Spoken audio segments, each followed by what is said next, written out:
فاسألوا أهل الذكر إن كنتم لا تعلمون. Sejarah awal kemenangan muslimin.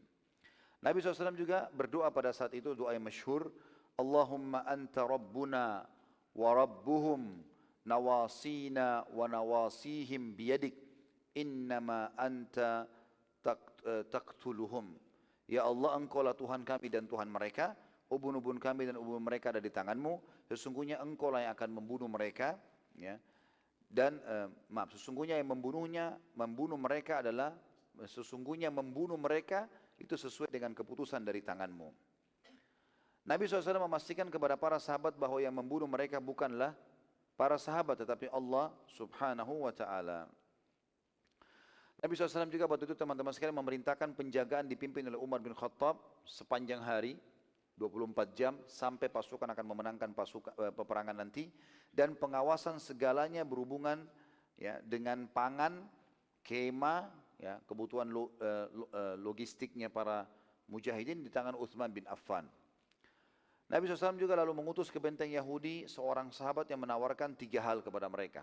Masuk Islam dan mereka akan selamat, atau jizyah membayar upeti, atau mereka akan diperangi.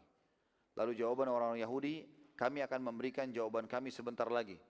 Lalu utusan Nabi SAW pun balik ke kemah muslimin, dan ternyata betul-betul tanpa disangka jawaban Yahudi datang.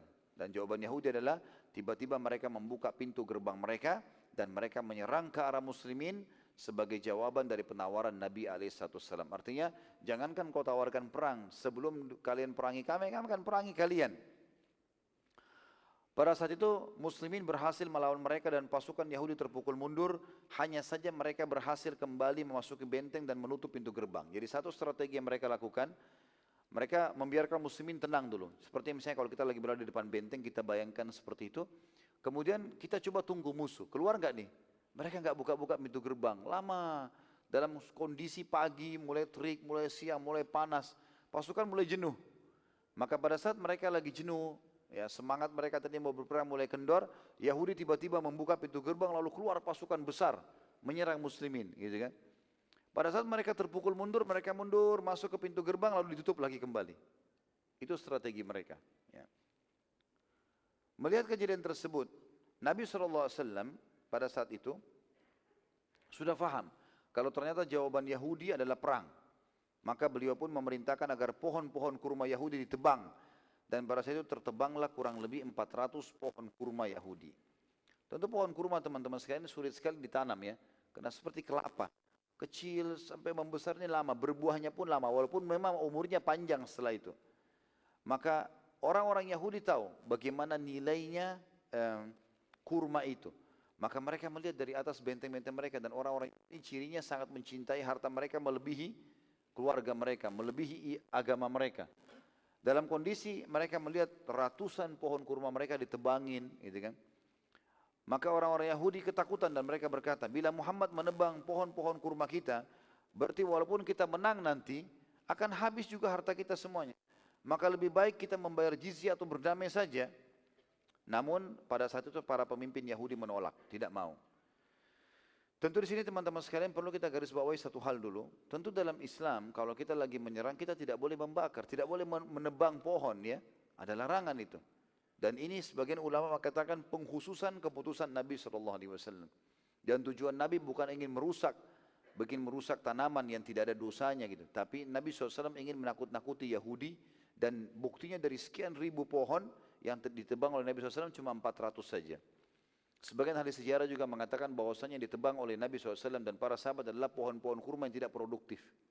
Dan memang disuruh lihat para sahabat mana pohon yang tidak berbuah, atau mungkin kemungkinan pohon ini, karena sahabat tahu di Madinah mereka berkebun kurma.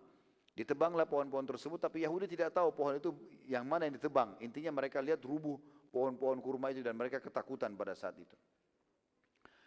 Yahudi lalu mengatur strategi baru pada saat itu untuk menyerang muslimin. Mereka mengeluarkan kesatria mereka. Kesatria yang pertama keluar namanya Marhab. Marhab ini keluar dan menantang muslimin untuk duel. Saat muslimin melihat Marhab yang keluar sendiri dari benteng, yang berarti memang mereka atau dia menantang untuk duel. Dan muslimin pada saat itu, ya, menunggu siapa yang ditunjuk oleh Nabi SAW untuk keluar, ya, melawan Marhab. Pada saat itu teman-teman sekalian, saudara kandungnya Marhab ada yang bernama Harith. Waktu Marhab lagi keluar depan pasukan muslimin, lalu kemudian dia teriak, "Hai muslimin, siapa yang mau duel?" Ini sebenarnya strategi perang Yahudi. Waktu muslimin melihat Marhab sendiri, oh berarti mau duel. Udah yang lainnya pada duduk. Tunggu Nabi SAW menunjuki siapa yang mau lawan nih. Biasa, orang duel itu sudah biasa gitu. Ternyata dalam kondisi seperti itu, waktu muslimin sudah mulai istirahat, duduk, tunggu saja siapa yang siap Nabi tunjuk gitu. Saudaranya si Marhab namanya Harith. Tiba-tiba saja membuka pintu gerbang, kemudian menyerang muslimin pada saat itu. Dalam jumlah yang sangat besar. Dan mereka menyerang muslimin, dan karena keadaan seperti itu, muslimin tadi banyak yang duduk dan tidak sangka, dan pasukan muslimin berada dekat sekali dengan pintu gerbang mereka, maka mereka berhasil memukul mundur muslimin sampai berada di kemah Nabi SAW. Setelah itu mereka mundur, waktu mereka sudah sampai ke kemah Nabi SAW, mereka melukai beberapa sahabat, lalu mereka kembali tiba-tiba ke dalam benteng, tutup lagi pintu gerbangnya. Setelah penyerangan Yahudi tersebut, Nabi SAW memerintahkan para sahabat istirahat sejenak. Ini karena tiba-tiba penyerangan dan cukup banyak yang luka. Salah seorang sahabat namanya Mahmud bin Maslamah radhiyallahu anhu. Mahmud bin Maslamah, saudaranya Muhammad bin Maslamah. Mahmud bin Maslamah pada saat itu waktu Nabi SAW perintahkan agar pasukan istirahat, dia sempat melihat ada sebuah bangunan tua agak jauh sedikit dari perkemahan muslimin di luar benteng Yahudi. Sudah tidak dipakai bangunan itu. Dan sebagian bangunan sudah runtuh. Maka dia pun datang dan istirahat di bangunan itu.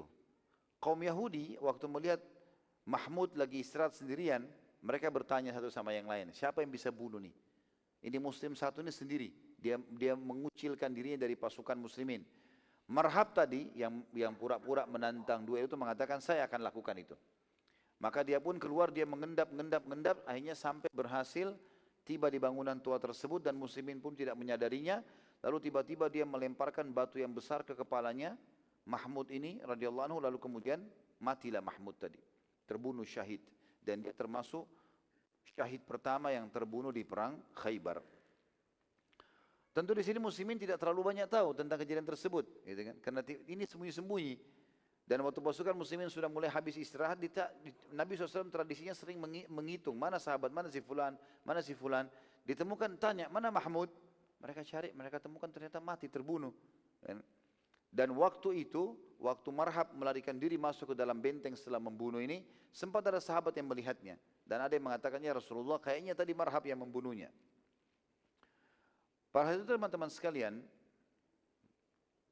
sebagian riwayat menukil, kalau Mahmud yang dipukul kepalanya oleh batu kemudian si Marhab ini lari, masih sempat lari kembali ke kemah muslimin. Ini riwayat yang lain. Namun di depan Nabi SAW dan para sahabat dia pun meninggal pada saat itu. Yahudi pada saat melihat keadaan muslimin sibuk dengan mengatur atau mengurus jenazahnya si Mahmud ini, mereka tiba-tiba menyerang muslimin dengan anak-anak panah yang sangat banyak. Sehingga muslimin tidak bisa istirahat sama sekali dan tersibukkan dengan anak-anak panah. Jadi zaman dulu itu teman-teman kalau anak panah lagi dilemparkan, mereka nggak bisa sama sekali, nggak bisa nunggu di dalam benteng, tidak bisa berada di atas kuda, mereka cuma bisa duduk, tanamkan perisai di depannya, sambil membukukan badan, supaya anak panah nggak kena. Nggak ada cara lain pada zaman itu. Maka seharian penuh orang Yahudi melemparkan anak-anak panah mereka ke arah muslimin, sehingga muslimin tersibukkan dengan itu. Sampai jenazahnya Mahmud pun tidak sempat diurus, sampai menjelang malam pada saat itu, karena mereka terus melemparkan anak-anak panah mereka. Salah satu anak panah Yahudi sempat mengenai jari Nabi SAW, tapi tidak disebutkan jari yang mana, apakah itu telunjuk, apakah itu ibu jari, tapi salah satu jari Nabi SAW terkena dan terluka berdarah, kena anak panah, karena banyaknya anak panah yang dihujankan. Salah seorang sahabat bernama Khabbab bin Munzir radhiyallahu anhu, dia berkata, wahai utusan Allah, tempat ini kurang tepat untuk pasukan. Sungguh sangat terbuka dan mudah diserang. Sebaiknya kita segera pindah saja. Nabi SAW mengatakan jangan sekarang. Karena Yahudi bisa berkata kita pengecut. Biarin aja. Karena mereka sudah berhentikan juga anak panahnya. Sepanjang hari muslimin hanya tersibukkan menangkis serangan panah-panah Yahudi. Sampai malam hari tiba. Yahudi memberhentikan serangan mereka. Maka Nabi SAW memerintahkan agar pasukan pindah lokasi yang lebih aman daripada jangkauan anak panah tadi. Artinya mundur ke belakang. Keesokan harinya Nabi SAW mengeluarkan instruksi, tidak boleh ada yang menyerang dan melawan kecuali dengan izin Nabi SAW. Sabar, walaupun sudah diserang kemarin, sabar. Yahudi lalu mengeluarkan beberapa kesatrianya, seakan-akan akan duel lagi. Namun muslimin menunggu instruksi Nabi SAW. Salah satu sahabat teman-teman sekalian, dan ini perlu digarisbawahi pentingnya mematuhi instruksi pemimpin, tidak boleh melanggar. Walaupun kita semangat betul mau dapat mati syahid, kalau dilarang serang, jangan serang dulu. Kalau mau mati syahid di tempat kita pun Allah akan kasih kalau memang Allah mau. Akan ada lolos senjatanya atau pelurunya kalau kita zaman sekarang. Musuh akan kena kita kok. Ini terjadi pada seorang sahabat dari Ansar, dari suku Ashja. Tiba-tiba pada saat dia lihat ada beberapa Yahudi, ada 2-3 Yahudi keluar mau duel. Maka tiba-tiba Nabi bilang, jangan ada yang keluar kecuali saya izinkan. Dia tiba-tiba kena semangatnya dia maju. Akhirnya dia sendirian, dia serang 3 orang itu. Maka yang terjadi adalah dia terbunuh orang ini. Apa yang terjadi teman-teman itu mati? Apakah Nabi mengatakan dia mati syahid? Kata Nabi SAW, tidak akan masuk surga pembangkang. Padahal orang ini masuk surga, sebenarnya mati syahid. Kalau dalam hitungan perang, dia terbunuh di tangan orang kafir. Tapi karena membangkang dari pemimpin, maka dianggap tidak akan masuk surga. Kata Nabi SAW, tidak akan masuk surga pembangkang. Beberapa Yahudi berhasil membunuh seorang dari suku Ashja tadi. Ya, kemudian mereka kembali ke benteng mereka dan menutup lagi pintu gerbangnya. Lalu berjalan selang beberapa detik saja atau waktu setelah itu, gerbang terbuka lalu keluarlah seorang sahaya Yahudi yang berkulit hitam kelam yang mengembalakan kambing-kambing Yahudi dan ia sedang menuju ke kemah muslimin. Jadi waktu Yahudi tadi sudah masuk ke dalam benteng mereka, ditutup pintu gerbang, tiba-tiba saja beberapa saat saja ada keluar satu orang hamba sahayanya Yahudi membawa gembalaan. Jadi tradisi orang Yahudi teman-teman waktu itu, mereka kalau menggembalakan domba mereka, mereka tidak gembalakan di dalam benteng, dibawa keluar jauh di padang pasir, cari tanaman-tanaman yang ada hijau-hijau, kemudian mereka gembalakan. Tapi ternyata si hamba sahaya Yahudi ini bukan mau mengembalakan domba, dia membawa domba tersebut lalu kemudian dia menuju ke pasukan muslimin dan menemui Nabi SAW dan berkata, aku akan masuk Islam dan aku sangat mengakui anda sebagai Nabi. Ya. Lalu kemudian orang itu pun syahadat. Orang tersebut berkata, wahai utusan Allah, apa yang harus aku lakukan dengan gembalaan ini? Apakah anda akan mengambilnya sebagai harta rampasan perang? Kata Nabi SAW, kami demi Allah tidak akan mengambil amanah. Ya. Ini juga hukum lain teman-teman sekalian, kalau yang jadi rampasan perang adalah sesuatu yang kita serang dan kita dapatkan. Tapi sesuatu yang tiba-tiba saja datang kepada kita tanpa sebab, ini tidak dihitung ghanimah. Ya. Apalagi kalau dasarnya itu amanah dititipkan oleh seseorang seperti kasus sahabat ini. Dia masuk Islam. Lalu kata Nabi SAW, dia bilang, ya Rasulullah, apakah domba-domba saya Yahudi ini akan jadi ghanimah kalian? Kata Nabi SAW, kami tidak akan mengambil amanah. Kembalikanlah kepada orangnya. Orang tersebut berkata, ya Rasulullah, kalau aku kembali kepada mereka, mereka pasti sudah tahu sekarang aku masuk Islam. Karena mereka lihat dari atas benteng aku menuju ke pasukan kalian. Maka pastikan mereka akan membunuhku nantinya. Lalu kata Nabi SAW, arahkan saja domba-domba mereka ke benteng mereka. Maka pasti Allah akan sampaikan. Kata para sahabat, demi Allah dalam hadis Bukhari kami melihat orang itu menggiring domba tersebut hanya beberapa langkah, mendorongnya, mengarahkan ke pintu gerbang Yahudi dan ternyata domba tersebut menuju ke pintu gerbang sampai orang-orang Yahudi dan para sahabat menyaksikan sendiri seakan-akan mereka berkata domba itu sedang digiring oleh pengembalanya. Dibukalah pintu gerbang lalu masuklah domba-domba tersebut. Pada pagi itu si budak tadi ya, yang masuk Islam ikut berperang dan subhanallah terbunuh pada hari itu juga.